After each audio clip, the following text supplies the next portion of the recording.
Hey there folks, this is GreenXI, welcoming you right back to Let's Play Umineko. This is episode 68. In the last episode, we checked out Angie, investigating about the Rockin' incident and everything, going around seeing a few different people around the place who obviously wasn't remade for this game, because they look just as wonky as they ever did. So I just want to let you know, I've been working every day this week, so that's why there's been a bit of a gap in uploads if you're watching, as we go along. And that's about it, really. So, let's load the game back up. Look at that, last recording, 23rd of May. Bloody hell. Alright, let's get going. And it looked like we were going to be going back to the actual Rockin' incident at the end there of the last episode. So let's get cracking. A test? Yep, the kids were going to be tested, weren't they? By Kinzo and all that. Yes. Listen while. Once again, there was a call from Kraus to the guest house. And the message was that Kinzo wanted to hold a test to see if the grandchildren had the qualifications to become his successor. The head has said that his successor will not be one of us siblings. That he wants to pick from among his grandchildren. From Kraus's restrained style of speech, Jessica realised as his daughter that he was being forced to speak. And she was forced to realise that the hostages were being exposed to danger even now. And that if they refused the test, there's a possibility that the hostages would be harmed. Then, what should we do? Indeed. Hold on. Kraus put down the receiver, then looked at the grinning Kinzo on the other side of the bars. Kinzo gave his next order. I love this music, by the way. This track. Before the test, those not involved must be removed. Goda and Kumasawa are there, I believe. It will be a problem if they interfere with the test. Banish them from the guest house. Banish, you say? There should be a gardening storehouse in the rose garden. Lock Goda and Kumasawa in there.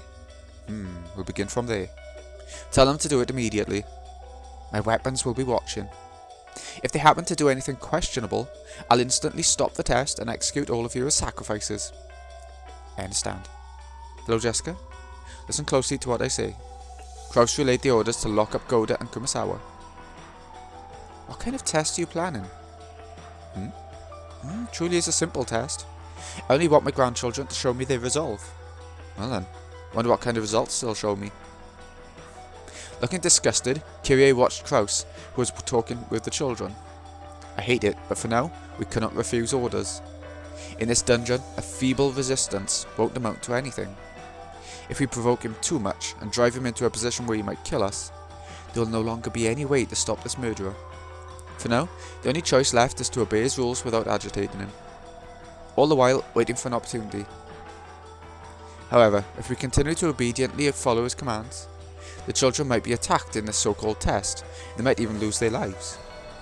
Whether we feign obedience or try to resist, nothing will cause the situation to improve. Anyway, straining our eyes so that we don't let a single chance escape until the very end is the only resistance possible now. While telling herself this, Kyrie watched over Kraus as he delivered Kinzo's orders. Kyrie-san, let's be patient. I understand. It's unfortunate, but all we can do right now is wait. If only we could do something about these bars, we'd be able to return to the mansion. If only we could somehow get out of here. I'll try something. Kinzo-san, I have a request. What is it, my friend? We understand, well, that you want to test the children. It's fine for you to do as you desire. Without your power, the Ashiramaya family might have been destroyed long ago. We truly understand why you want to carefully select the person who will take charge. Besides, that's what the family conference is all about. We won't get in your way. Your insight is useful. That's right, this is the family conference. The final family conference, where I will select my successor. And yet, Kinzo-san, it's far too cold here. Since we won't interfere with your test, couldn't you take us to a slightly warmer place? At Nanjo's words, the slight signs that Kinzo's mood had been improving were blown away. Ninja was struck with a moment of silence, as Kinzo gazed at him with dangerous eyes, as though praising him. Certainly this place is cold. It's tough on an old body.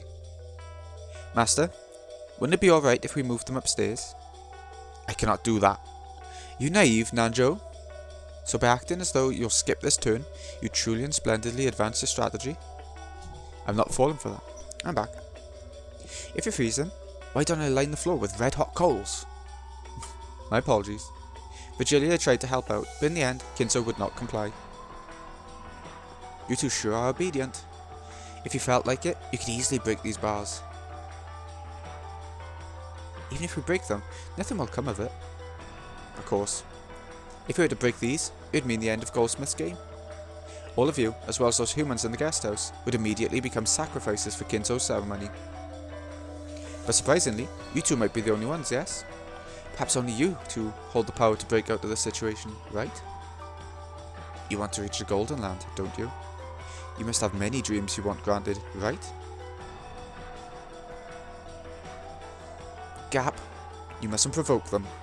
This is not your game. It's the Master's, as well as Milady's game. What is it, Runaway? Oh no, nothing. We were talking to the prisoners. Forgive us. Gap sent one final sneering smile at Cannon, then turned away. Cannon could only bite his lower lip and shake his fists. Damn it! You did well. Good job hanging in there. We're powerless. Because we're furniture. That's right, we're powerless. However, furniture is sometimes relied upon, and even loved. Right now, we've only been stored away in the basement. Surely one day, somebody will love us. Because they'll rely on us. That's why, for now, let's ignore the provocation and bear with it. Okay? Father, I've ordered them to lock up Goda and Kumasawa in the storehouse. Very well. Hang up now. Jester sisters, observe the grandchildren as they lock Goda and Kumasawa away. If they do anything suspicious, then in that moment, the selection test for my successor will be over. When Kinzo made this order, the Jester sisters appeared behind him in a line. Understood, sir. I will scout. 556 and 410 will cover both flanks. 45, you're on wide area surveillance. 00, 556 is... Oh, that's right. Sorry. She was a good kid. That's why I don't like them, yeah. Good people. What are you doing, Jester sisters? Follow my orders. My apologies, sir. Let's go observe. Move out. The Jester sisters erased their forms simultaneously. Nanjo and Kirie had witnessed the instance they appeared and disappeared as if by teleportation. But they interpreted this as moving in and out of the darkness in a way that only looked like teleportation. And the two could do nothing but rub their eyes. Well then, I shall begin the preparations for the test. Runaway, Gap, I'm asking you to be the examiners. Virgilia, you'll watch these rats. After all, two of my furniture are here. Just in case, be on your guard. He glanced at Shannon and Cannon. Tightly closing her eyes, Shannon gave a silent bow and answered wordlessly, avoiding any unnecessary actions. Certainly. I'll be careful. Isn't this cold hard on your old body, Leah? Should I bring you a hot water bottle? Shut up. Go quickly. Gap. Well now, what a strange experience this game is, to have a test and examiners. I do hope this development entertains my lady. Come, arise, goat attendants. Virgilia began to call out into the darkness, and from that spot 3 massive goat-headed attendants suddenly appeared. Ah, beat those minions. How convenient. Plus they seem so warm. I see, so you'll use them instead of a hot water bottle. In that case, wouldn't sheep have been better than goats? Why? You're the one wearing cashmere. They aren't very bright, but they faithfully follow orders and are quite dependable. Indeed, I leave it to you, my friend Virgilia. The rest of you, follow me. With a dignified gesture, Kinzo fluttered his cloak. Following him were Runaway and Gap, as well as the 3 recently summoned goat attendants. Hey, you 3 are supposed to wait here with me. Don't follow them. The goats jumped in surprise and then came tottering back. Kirie, who had been watching, stunned as all of this played out, couldn't help but snort. What entertaining underlings. Lord Goldsmith did not give you permission to speak. She was probably embarrassed. Virgilia had spoken coolly, but Kirie saw through that, and for a little while she couldn't restrain her muffled laughter. However, on the inside, Kirie was surprised at the number of people Kinzo had with him. After all, including Kinzo himself, at least 10 enemies had already been spotted, The dungeon they were currently locked in was supposedly underneath the hidden mansion called Kuwadorian. Although this mansion had been whispered of, not even Kraus had known of its existence until today. And there are actually several facilities like this on Rokkenjima, where many unknown henchmen that only Kinzo knows of hide. Just how many humans are on Rokkenjima, locked away by the typhoon? No, on the contrary. We're the only ones under the impression that there were only 18 people on this island. Were we, who bickered over whether Beatrice existed or not, and worried about whether a 19 person existed or not? Nothing more than the frogs in a well on this island. No, wait, not only that. By now, are there actually more people on the enemy side than ours? Just what the hell's going on? Witches? Demons? Magic? You telling us to believe in those? Are my eyes screwed up, or is it my head? I think I'm losing it. A mass murder by magic. Demons forming and disappearing into thin air. Setting aside the enemy's numbers. How should we interpret the various things thrust before our eyes that cannot be explained with the common sense of our world? Kiria started to feel like she didn't know what was going on anymore. And while desperately battling the urge to abandon everything and give up, she grit her teeth and tried to hold on to her sanity.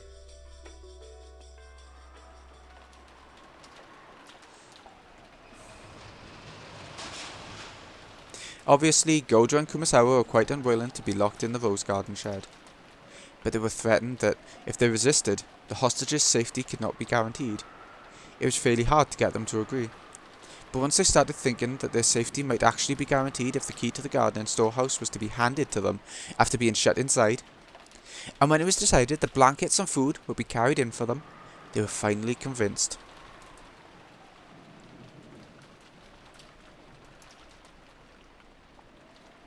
This place is pretty chilly.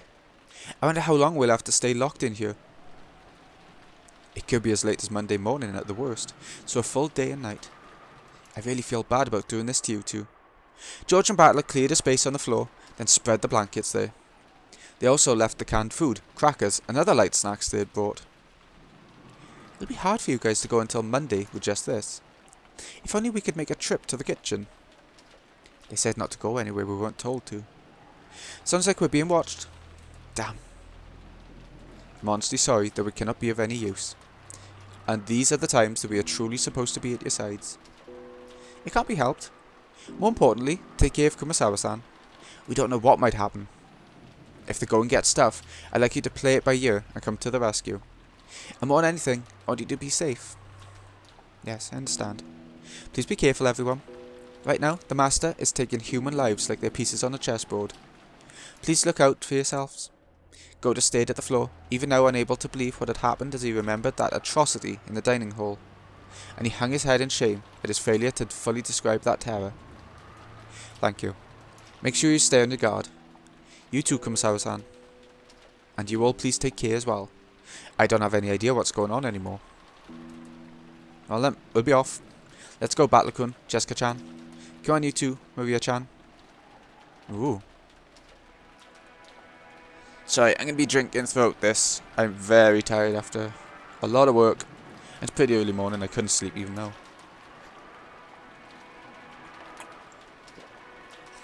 Looking at the pitiful expressions on the imprisoned pairs' faces, it got really hard to close the shutter.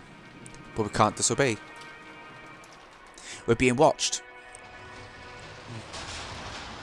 The shutter was brought down and locked. Then George walked towards the small window on the side of the storehouse. At that side, there was a small, latticed window that could only admit light and ventilation. It looked like something from a jail, making the two of them seem even more pitiable. But on the other hand, it would hopefully protect them from Kinzo and his subordinates. He opened the window and called out. You okay? You're not cold, are you? We're okay. You've given us so many blankets after all. If we wrap ourselves up, we'll be just fine. I wish we could have brought them a kerosene stove or something. There wouldn't have ventilation here. It'll probably be tough for them, but there's nothing we can do now. Hostages are being held against us. We can't disobey. Damn it. If we manage to save Kirie and the rest somehow... Shh. They might be listening. Goda-san here. It's the key to the shutter. Indeed. I'll hold on to it. Goda took the key, showed it to Kumasawa, and placed it in his own pocket. There's only one key to the gardening shed shutter. That key was being held by the ones locked up inside it. If the children had kept it, and it's stolen from them by some chance, that would do nothing but expose the lives of those in the shed to danger. And even with the key, the shutter could not be opened from the inside. Kinzo's demands were fulfilled this way. However, there was now no longer any way to open the shed from the outside either. This protected them. Kinzo had ordered that they be confined, and we could do nothing but trust that this cold, closed room would protect them. Jessica watched this while holding Maria's hand, then looked over the thickets in the pitch-black rose garden. Somewhere in this darkness, somebody was hiding, watching to see whether we obeyed orders or not. Of course, when we pointed our flashlights out there, no suspicious silhouettes appeared. But somebody was surely out there, hiding and watching. I was hit many times with an urge to scream at them, but I was able to hold that urge back through reason. The 4 children left the area, repeatedly looking back over their shoulders. The light from the faint light bulb in the garden and storehouse was seeping out slightly. I wonder if this insane incident will come to an end somehow, so that we can meet those 2 again. To George, who closed the shutter himself, the resistance of the lock had made it feel as though he'd killed them with his own hands. But even so, we can't defy them. What's with this test? Damn geezer, don't screw with us. Killing Mum, capturing Dad for that. I don't get it. I'll kill him. It's okay, Jessica Oni-chan. There's nothing to be sad about. Maria. Soon the witch will be revived. Soon we'll be able to meet in the Golden Land. Ouch. Don't laugh indiscreetly like that. Seriously, a resurrection ceremony for a witch? Getting so many people involved? In delusions he should have just kept inside his head? That's gonna cost you, bastard. Let's return to the guest house. It'll be bad if we aren't there when Grandfather calls. Urged on by George, everyone began walking towards the guest house. At that moment, Jessica turned in a circle, facing towards the darkness of the rose garden, and roared. Hey! Someone's watching, right? Tell the old man. Tell him I'm gonna fucking kill him. Let's go. Of course, there was no reply, only the howl of the wind and rain. The children returned to the guest house, while fearing what was waiting for them up ahead. Come on, let's get on with the game, with the test.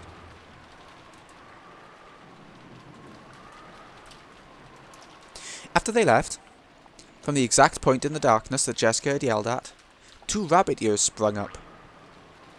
Sorry? They found me out. It's because you're too slow, yeah? Pendragon Sama's gonna scold you. I'm sorry.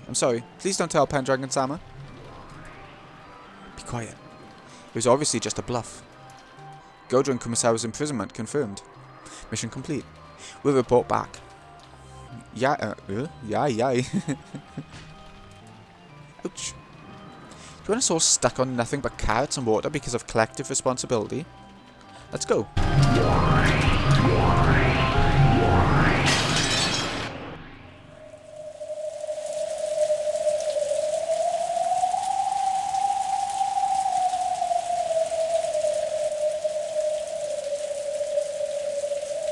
The fact that they were being watched certainly seemed to be true, because when they returned to the cousin room, turned the lights on, and lay down on their beds, the phone rang again.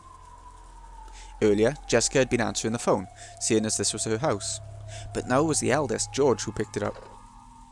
This time, Kirie-san was on the other end of the line. George handed it to Battler out of consideration.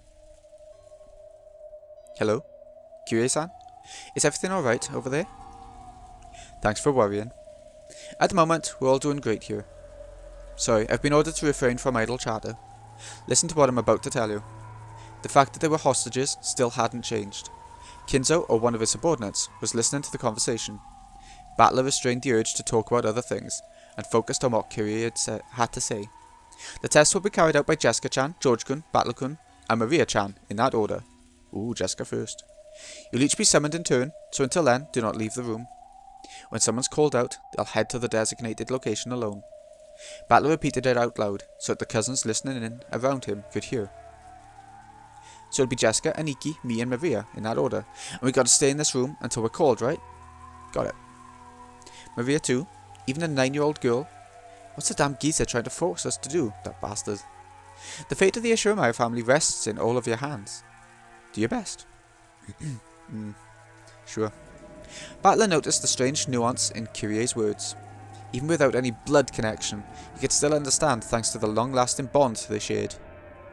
At this point, it doesn't make sense to worry about the Ishiromaya family itself. That probably wasn't the message Kyrie wanted to send. She probably meant there's no way for us to escape from this dungeon, and we can only wait to be rescued. Our lives are in your hands. Something like that. Yeah, leave it to me. We don't know what kind of test it is, but no problem. I'll take it gladly. It's going to be a serious test, right? Should we really go all out? Yes. It's a serious test. Grandfather truly does intend to test you all. It's useless. It's all useless. Some old fart on death's door is going to give me a serious challenge. Let him spout nonsense after he gets in the coffin. I know he's there, so tell him this for me. I'll be a successor, and my first action will be to shove my fist into your face.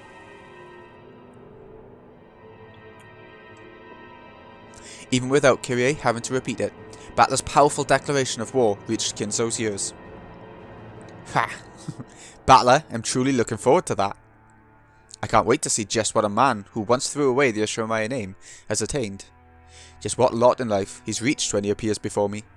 Tell him. Unfortunately, Kinzo's voice was not picked up by the receiver. Therefore, Kyrie spoke for him. Sounds like he's more than up for the challenge. Got that, Battler-kun? There's no need to hold back. You're Rudolph's son. No, you're my son. Show me something I can brag about to anyone. I leave everything in your hands. Understood, Mom. Leave the rest to me. He called her Mom. All of us here have lost the right to inherit the position of successor. Now we're just the same as pieces taken off the game board, looking on from the outside. So you'll have to fight by yourselves. Kyrie-san. The nuance of those words meant, we've already given up, so forget about us. But for that very reason, I won't give up. I'll definitely crush this test or whatever, and save everyone. In that case, here are his instructions for the first test. Jessica-chan's. Go to your room. Really? Go to your room? What's your game, you damn geezer? Seems he means Jessica-chan's personal room, the one in the mansion. I'll hand it over to Jessica. Tell her directly for me. Jessica, here. Hello. Yes, I understand.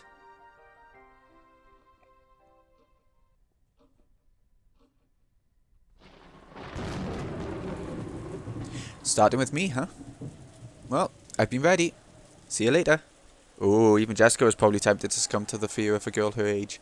Yeah, she's gonna be the feisty one, right? And Battler by the looks of it. But she crushed those feelings and strengthened her resolve. Be careful, okay? We're probably being watched, right? We can't do anything we aren't told. All we can do is exactly what they say. They say that old geezer killed those 6 in the dining hall instantly, with no hesitation. So if we try to fight back, we might end up the same way. I know. I'll beat them at their own game. Don't do anything reckless. If you think you're in danger, your own safety comes first.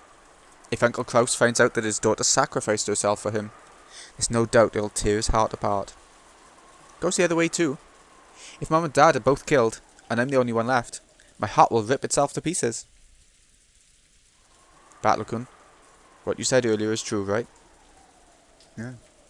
Kyrie-san and the others are already prepared for what will happen. Then the way things are now is just perfect. Everyone's lives rest on our shoulders. The hostages can do anything while they're locked up. Can't do anything. That means we'll have to manage something ourselves.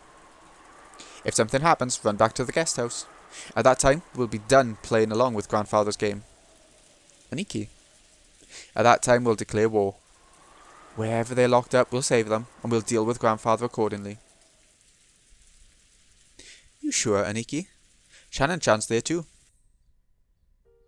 That's why I'm saying it. I'm not sitting around and waiting for my fiancé to be killed. What scares me is not that Shannon might be killed by Grandfather. I'm just worried you guys will get there first and clobber the damn geezer who made my fiancé experience terror before I do. Oh, is important writing because it's in white. So, is that important for the whole overall story? I see. This really does sound like a test to see who will be the successor. Yep. The first one to bury a fist into that old face will be the next head.